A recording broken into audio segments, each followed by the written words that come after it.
蝸狗豬豬，作者 Aaron Blabey， 翻譯黃小欣。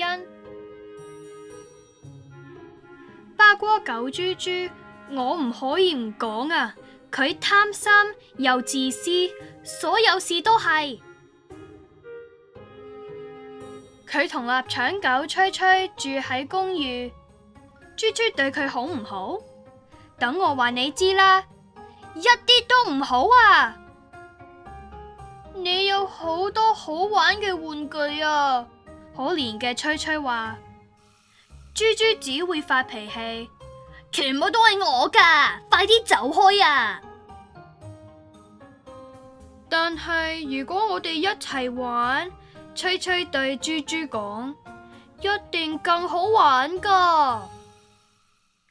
呢層啊，豬豬彈下自己嘅耳仔，唔制，係我嘅玩具，你聾㗎，我一個人㗎，快啲移開你啲爪啊！你呢隻香腸豬，你嘅把戲我一清二楚，你要我分享，我先唔要，發誓唔要！一講完，佢立刻收拾自己嘅嘢，費盡九牛二虎之力堆成一大堆，堆成高高一堆之後，佢露出微笑，從高處大叫，睇下！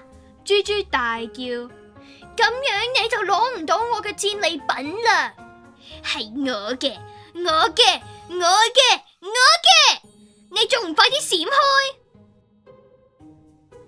呢個時候，可憐嘅吹吹早就睇到呢堆嘢搖下搖下，哎呀弊啦！